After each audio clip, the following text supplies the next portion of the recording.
Kita buka ya. Assalamualaikum warahmatullahi wabarakatuh. Selamat sore, sahabat-sahabat Kusuma yang berbahagia. Salam sejahtera untuk kita semua ya. Gimana nih kabarnya, sahabat-sahabat Kusuma? Oke, ini udah banyak nih ya yang gabung ya. Oke, terima kasih masukannya ya. Di sini ada kita sapa-sapa dulu nih. Ada sahabat-sahabat Kusuma yang sudah bergabung. Ada Mbak Yuli, di sini ada Mbak Sida, ada teman kita Zidan, ada Klinik Kusuma, ada Mbak Anissa, dan ada Dokter Hesti di sini bergabung. Oke. Selamat datang ya untuk teman-teman semua. Silakan di sini selamat datang dan bergabung. Oke teman-teman, sebelumnya saya mau perkenalkan diri dulu ya. Perkenalkan, nama saya Mardian. Bisa dipanggil Mardi, bisa dipanggil Dian juga. Asal jangan dipanggil sayang ya teman-teman.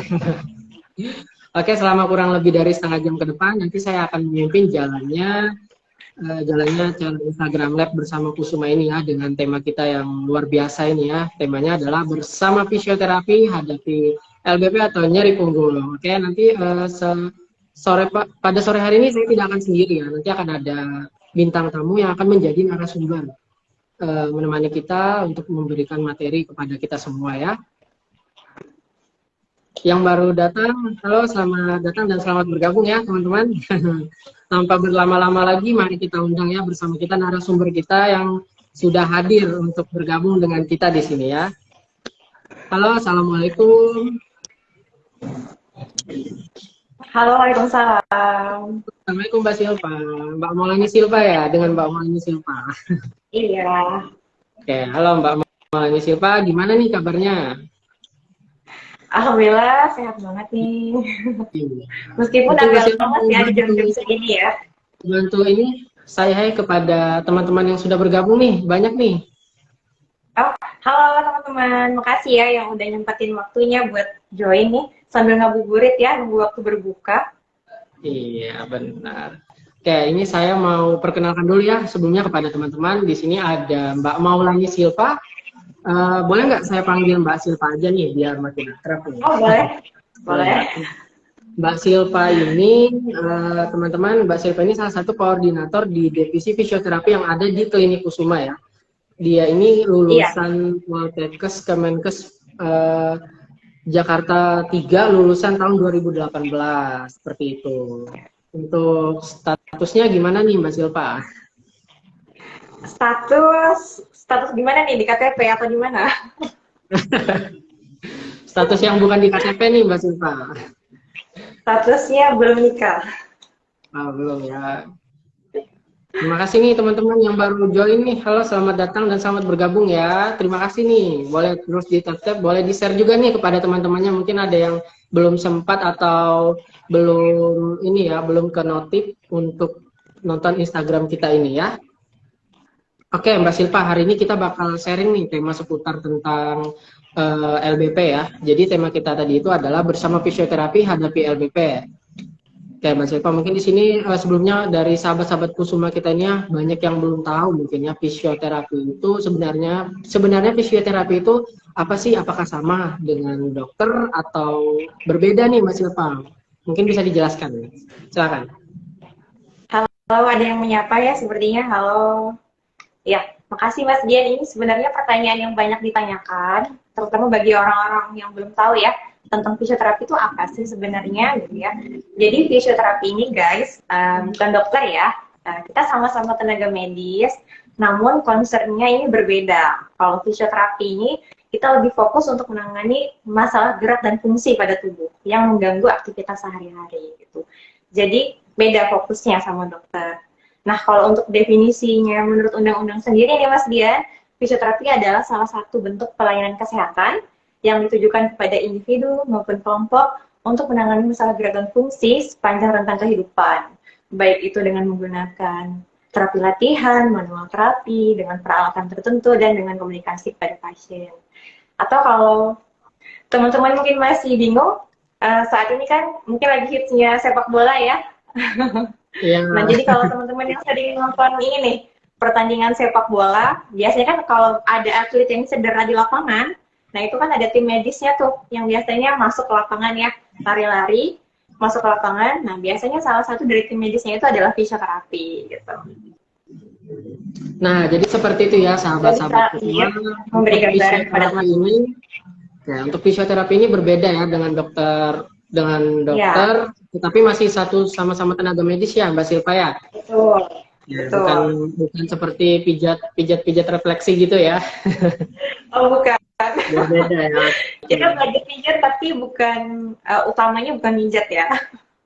Nah, ini gimana ya? Ini mau lanjut tapi banyak nih teman-teman yang nyapa nih. Iya, Sayang banget nih kalau banyak nggak bisa yang apa balik nih. baru nyata nih. Halo teman-teman, Halo makasih udah join ya. yang udah bergabung, selamat datang ya. Terima kasih sudah menyempatkan waktunya di sini. Oke, Mbak Silva, sebelum kita lanjut ya, nanti teman-teman di sini Mbak Silva akan bantu kita untuk sharing materi seputar fisioterapi untuk LBP ya. Ya. Nah, nanti di akhir sesi Mbak Silva pemberi materi akan ada sesi tanya jawab selama 5 menit. Nantinya di akhir ya. Oke, kita lanjut dulu ya.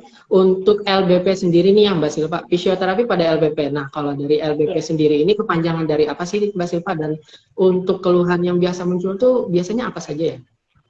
Oke, jadi sebenarnya LBP ini adalah singkatan dari low back pain, artinya nyeri punggung bawah, atau simpelnya kita sebutnya nyeri pinggang biasanya.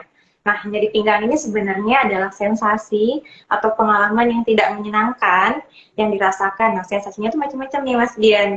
Ada nyeri, ada nyeri pegal, sensasi kesemutan, panas, sensasi yang tajam gitu ya, yang dirasakan di area belakang antara tulang kosta atau tulang rusuk paling bawah sampai ke area pinggul. Nah, biasanya sensasi yang nggak nyaman ini nih, dia bisa terjadi di lokal aja, atau ada juga yang bisa menjalar, misalnya ke area bokong, ke area paha, ke area kaki gitu. Jadi tergantung dari penyebabnya. Oke, nah jadi sepertinya untuk LBP ini nggak cuman untuk usia lanjut ya Mbak Silva ya, semua kalangan ya. Nah mungkin contohnya Betul, seperti saya nih Mbak Silva yang kerjanya itu duduk di dalam ruangan, duduknya lama gitu dalam posisi yang tegak aja terus tanpa gerak-gerak gitu ya Mbak Silva ya. Nah mungkin bisa benar. dijelaskan lebih detail lagi nih Mbak Silva tentang LBP. Ya, jadi benar banget Mas Dian. Saat ini sepertinya LBP itu keluhan semua kalangan ya. Jadi nggak Iya, cuma orang tua, justru anak muda, usia-usia muda, usia produktif tuh sangat banyak yang mengeluhkan sakit pinggang gitu ya. Istilahnya jompo-jompo muda. Nah, jompo-jompo memang muda. dari data yang saya cari sendiri memang menurut WHO di tahun 2019 ya, sebanyak 15 sampai 45% orang di dunia itu mengalami nyeri pinggang. Lumayan lumayan banyak ya Lumayan kasusnya. banyak. Kemudian menurut WHO juga nih, di negara berkembang itu sebanyak 33% penduduknya itu mengalami nyeri pinggang. Nah, untuk di Indonesia sendiri, ada dari Persatuan Dokter Saraf Indonesia itu juga menyatakan bahwa sebanyak 36% di tahun 2016 itu penduduk Indonesia banyak yang mengalami keluhan nyeri pinggang. Gitu. Dan untuk di Kusuma sendiri ya, terutama di polifisioterapi di kunjungan tahun 2022, kasus nyeri pinggang itu juga lumayan tinggi, yaitu sekitar 70 sampai 80%. Gitu. Memang lumayan banyak Memang kasusnya. lumayan banyak ya. Jadi gimana nih Iya, untuk sahabat-sahabatku semua nih? Pasti ada yang sudah pernah merasa nyeri di pinggang belakangnya ya dengan sensasi yang tidak nyaman yang seperti dijelaskan Mbak Silva tadi ya. Oke, untuk di sini Mbak Silva ya, ini untuk ini penyebabnya yang di sendiri itu komen-komen juga kira-kira kayaknya apa ya? banyak nih yang nyeri pinggang ya. Iya, untuk penyebabnya sendiri itu kira-kira apa ya Mbak Silva? Penyebabnya oke. Jadi sebenarnya sakit pinggang atau LBP itu kan masih general ya, masih umum. Penyebab dan jenisnya itu banyak. Nah, biasanya yang paling sering saya temui yang pertama adalah memang karena adanya masalah di struktur tulang belakang. Jadi struktur tulang belakang di area pinggang itu kan kita sebutnya dengan tulang lumbal ya. Nah, Tulang. di area lumbal ini ada yang namanya bantalan sendi atau diskus, kemudian ada saraf-saraf. Di mana yang paling sering terjadi adalah bantalan sendinya ini menekan saraf sehingga sarafnya mengalami iritasi. Nah, itulah yang akhirnya memunculkan nyeri pada pinggangnya. Atau orang awam biasa sebutnya saraf kejepit, Mas Dian. Mungkin pernah Oke, dengar? Ya, pernah saraf dengar. kejepit. Ya, kemudian yang kedua adalah penyebab karena ada masalah pada ototnya. Atau biasa kami sebutnya sebagai LBP myogenik. Jadi memang pure masalahnya dari otot. Nah, kalau di otot ini biasanya yang paling sering terjadi itu ada dua. Yang pertama ototnya mengalami spasm atau tegang. Nah, biasanya ini akibat aktivitas yang overuse, misalnya duduk statis terlalu lama, kemudian postur tubuh yang tidak ergonomis gitu ya.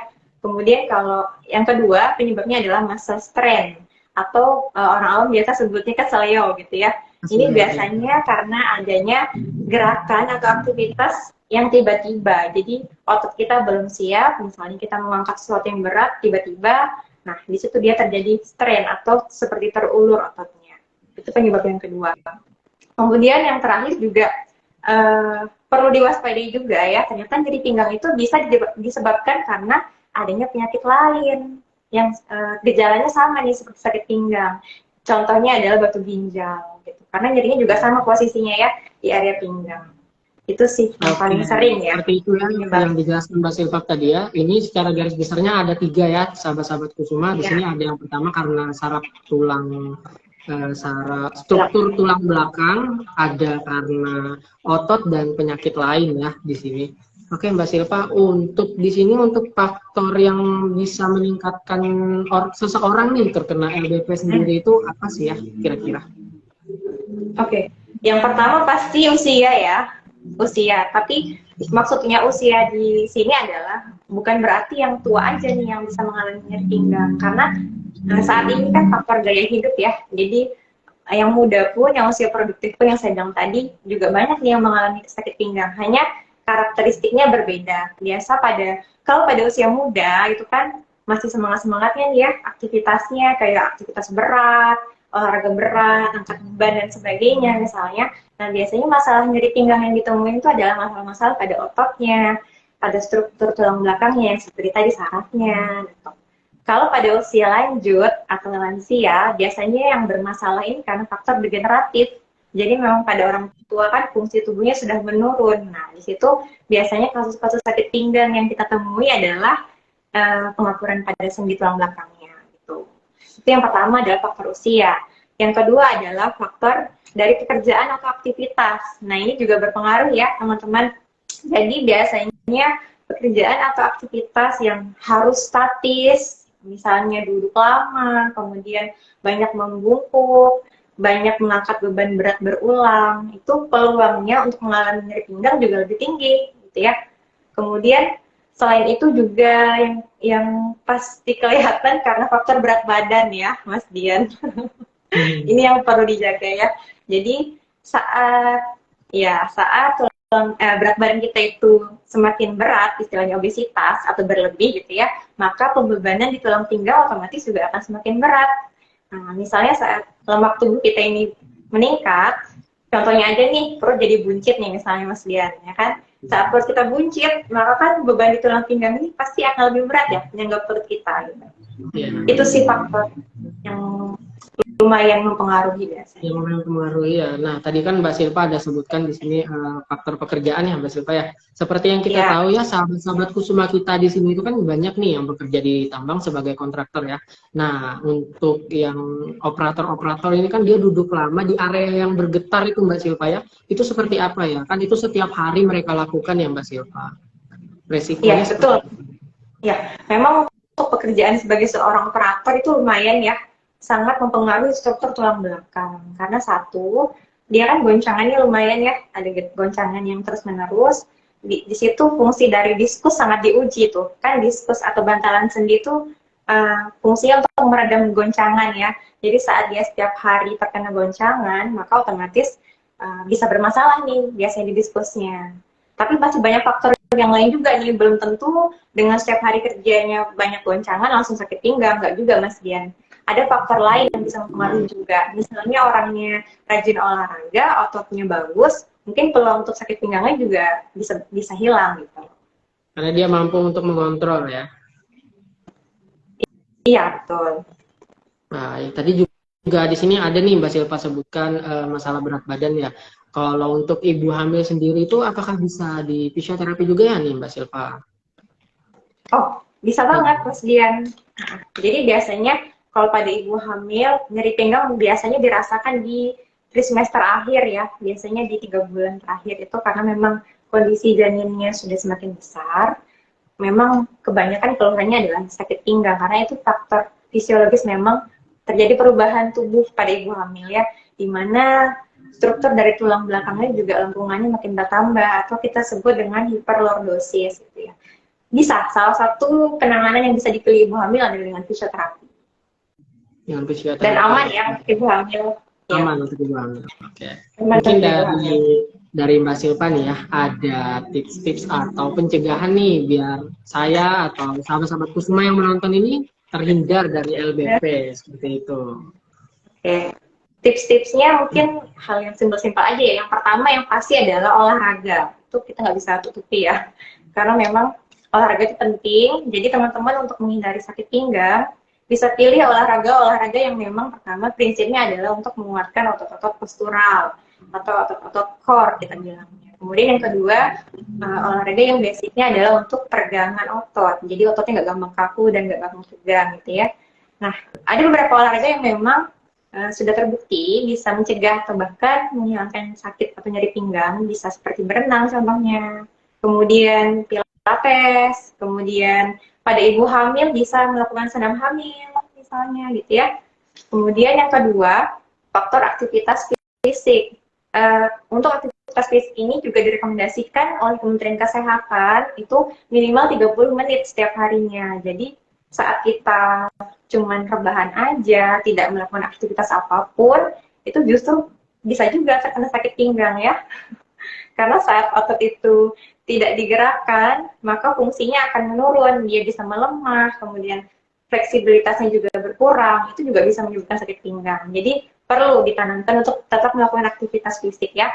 Kemudian ada juga menjaga postur tubuh. Jadi ini lebih ke kesadaran kita, mengingat sendiri gitu ya, saat kita duduk misalnya harus tegak, kemudian saat main gadget itu kalau bisa jangan membungkuk posisinya seperti itu. Kemudian selain itu juga bisa dengan menjaga yang tadi berat badan ideal, karena itu semakin tinggi berat badan maka pembebanan di tulang pinggang pun akan semakin tinggi, jadi dia berjalan lurus ya.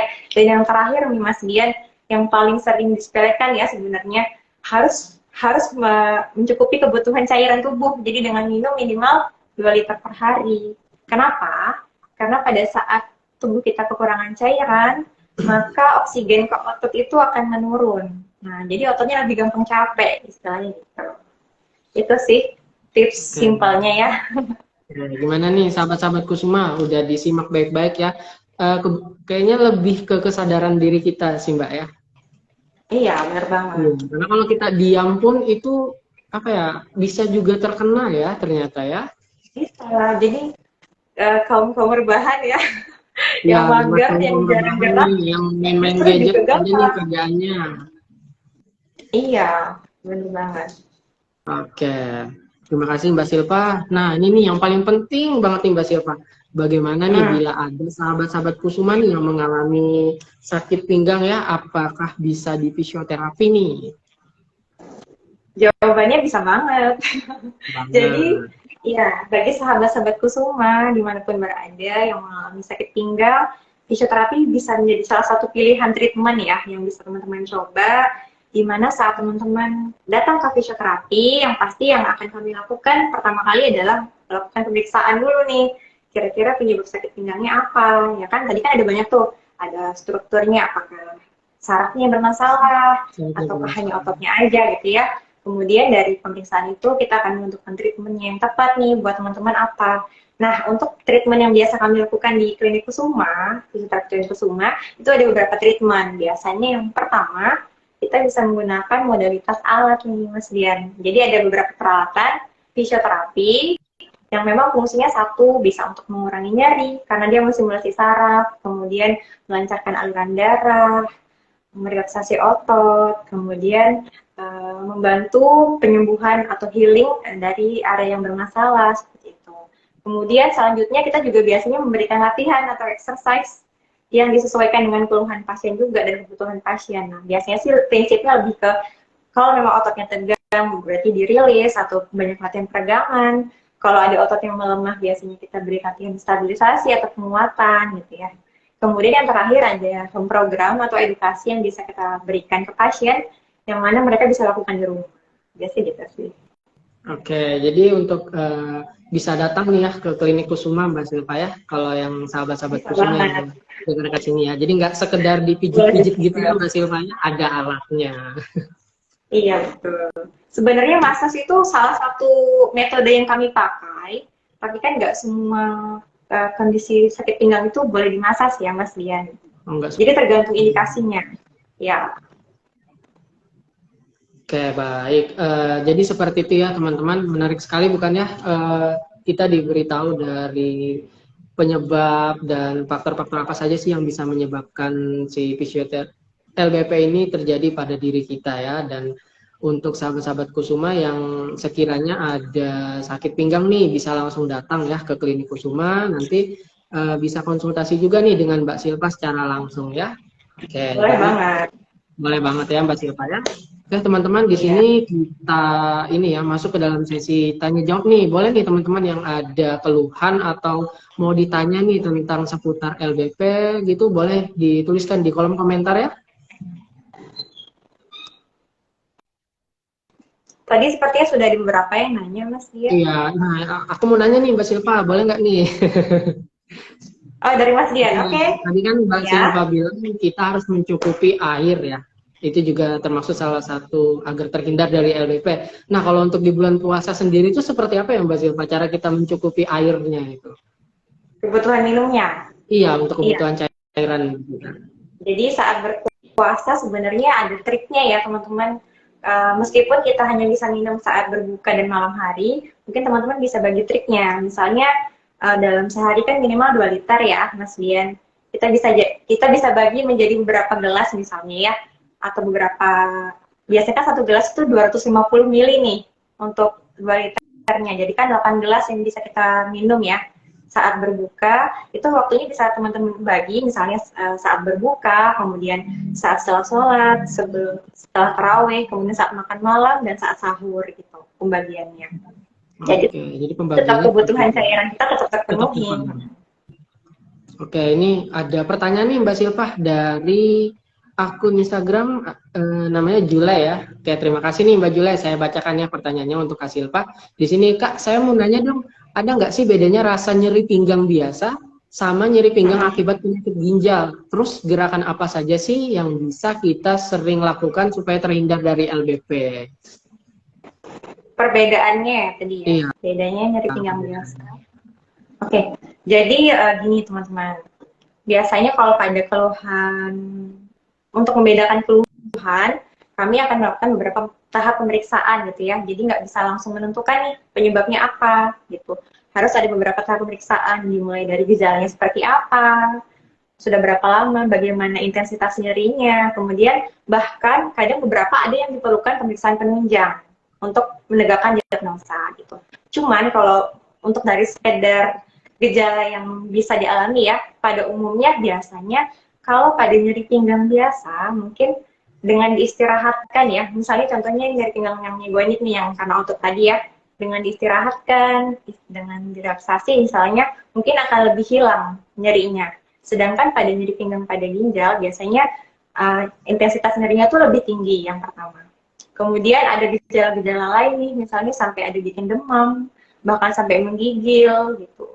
Kemudian yang perlu diwaspadai juga, kalau pada nyeri pinggang pada ginjal ini, posisinya itu biasanya lebih ke area samping, posisi nyerinya.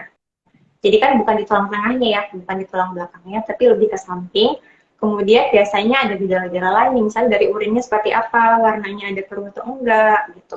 Jadi butuh pemeriksaan penunjang juga biasanya. Itu oke sih. baik. Seperti itu Apa ya tadi? Mbak Jule. Terima kasih Gerakannya ya. pertanyaannya. Iya, untuk gerakan-gerakannya gimana Mbak Silva? Gerakan-gerakan Olahraga-olahraga untuk yang latihannya atau gimana? iya latihannya. Sebenarnya konsep latihan untuk sakit pinggang itu ada dua. Yang pertama, kalau memang ada otot yang lemah, maka kita harus memberikan latihan penguatan. Ya, terutama untuk otot-otot core nih, penguatan.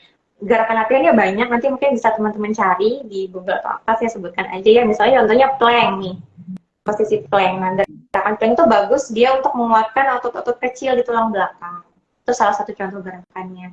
Kemudian untuk yang kedua, misalnya ada otot yang terlalu tegang, maka prinsip latihannya adalah kita rilis, kita stretching. banyak gerakan-gerakan peregangan, misalnya kayak bridging, kemudian puppy curl, nanti mungkin bisa dicari ya, seperti apa contoh gambarnya. Dan banyak sih cat and camel, mungkin nanti bisa dicari juga untuk latihannya. Untuk latihannya seperti itu Mbak Silva ya. Oke, ini ada satu pertanyaan lagi nih Mbak Silva dari Tia Miriastuti ya. Pertanyaannya itu, Kak, kasih saya tips dong, kan saya sering naik turun gunung nih, tips supaya terhindar nggak nyeri pinggang akibat aktivitas saya. Naik turun gunung ya? Iya. Oke, sebenarnya tipsnya nggak jauh-jauh dari yang tadi ya. Tapi yang tambahannya adalah, yang pertama, sebelum dan setelah itu sebenarnya bagusnya melakukan pemanasan dan peregangan. Jadi otot itu nggak kaget saat kita gunakan untuk nanjak itu. Itu yang pertama, pemanasan dan peregangan. Kemudian yang kedua, jangan lupa untuk konsumsi cairan yang cukup. Yang saya bilang tadi ya Mas Dian, kalau cairan itu kita berkurang juga, maka otot itu lebih gampang letih. Istilahnya endurance otot kita tuh lebih menurun, jadi lebih gampang lelah gitu. Itu sih yang utamanya. Jangan lupa peregangan ya, sama pemanasan. Oke, ini pertanyaan selanjutnya nih dari Mas-mas yang dari tadi sepertinya heboh sekali ya di sini ya, dari Mas Asrul Gunawan nih. Mbak, bisa kretek abal-abal nggak ya katanya, itu aman nggak nih Mbak Silva? Maksudnya untuk sakit pinggang ya? Iya. Kalau di kretek itu apakah aman ya seperti itu ya? Kalau misalnya dibilang abal-abal berarti sudah nggak aman dong, kan abal-abal. Jadi gini ya, cracking ya, kretek itu istilah di kami adalah cracking atau joint manipulasi. Jadi sebenarnya cracking ini salah satu metode yang bisa dipelajari ya teman-teman ya. Kalau fisioterapi sebenarnya ada sempat belajar dulu, ada mata kuliahnya, cuman nggak mendalam. Biasanya kalau mau mendalam itu kita perlu pelatihan lagi nih teman-teman. Nah pertanyaannya, kalau misalnya sakit pinggang boleh nggak dikeretak-keretak? Tergantung kembali lagi ke penyebabnya. Kalau dia penyebabnya hanya masalah pada otot, intinya untuk merelaksasi tulang belakang, nggak ada masalah dengan keretak. Tapi kalau penyebabnya yang lain, misalnya ada saraf yang terjepit, atau pada lansia misalnya ada pengapuran pada persendiannya, sebaiknya jangan, dihindari itu ya. Seperti itu ya. Oke, ini ada mungkin satu lagi Mbak Silva ya, karena kita waktunya juga ya. Nih, terakhir nih ya, dari akun Aldebaran nih ya. Kak, saya mau tanya, saya kalau sakit pinggang itu langsung saya bekam. Apakah itu bagus? Bagus bekam, bagus mana? Bekam sama fisioterapi.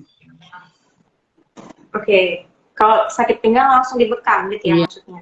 Nah, ini balik lagi ya sebenarnya ya. Jadi sakit pinggangnya karena apa dulu nih? Kalau misalnya sakit pinggangnya karena otot yang kaku, nggak ada masalah sebenarnya dibekam. Karena secara ini bekam sebenarnya bagus aja, karena dia kan mengeluarkan darah kotor, jadi nggak ada masalah. Kalau pertanyaannya bagus mana, sebenarnya tidak bisa dibandingkan ya, karena tindakannya berbeda antara bekam sama fisioterapi. Tapi kalau dikombinasikan, nah itu lebih baik, gitu. Nggak ada masalah. Nggak ada masalah. Oke, ini banyak masih ya pertanyaan-pertanyaan nih Mbak Silva ya. Ya, boleh. Waktunya masih panjang nggak nih Mas Dian? Kita sudah mau di penghujung ini Mbak Silva. Oh iya. Mungkin untuk teman-teman yang saya tidak bisa sebutkan pertanyaannya, bisa langsung ditanyakan ya, konsultasi dengan customer care kita yang ada di Klinik Kusuma ya. Untuk nomornya nanti silakan hubungi Instagram yang ini ya teman-teman ya. Oke, jika sudah tidak ada lagi yang ingin bertanya, sebenarnya bukan sudah tidak ada ya, tapi banyak sekali tadi pertanyaan-pertanyaan teman-teman ya yang masih ada, tapi karena waktunya ya teman-teman, ini mohon maaf sekali. Ini terima kasih banyak nih sebelumnya kepada Mbak Silva yang sudah memberikan materi kepada kita ya, memberitahu pengawasan kepada kita. Semoga kedepannya kita bisa lebih baik lagi ya dalam bekerja, lebih berhati-hati lagi, bisa untuk berhati-hati dalam melakukan pekerjaannya Mbak Silva. Saya juga mau berterima kasih nih kepada teman-teman yang sudah join ya. Mungkin nanti kita akan ketemu lagi nih teman-teman. Terima kasih nih antusiasnya dalam mau bergabung bersama kita di sini ya. Saya mewakili Klinik Kusuma pamit undur diri ya. Terima kasih untuk teman-teman. Wassalamualaikum warahmatullahi wabarakatuh. Oke, Kusuma, kesehatan Anda prioritas kami. Terima kasih. Bye-bye. Dadah.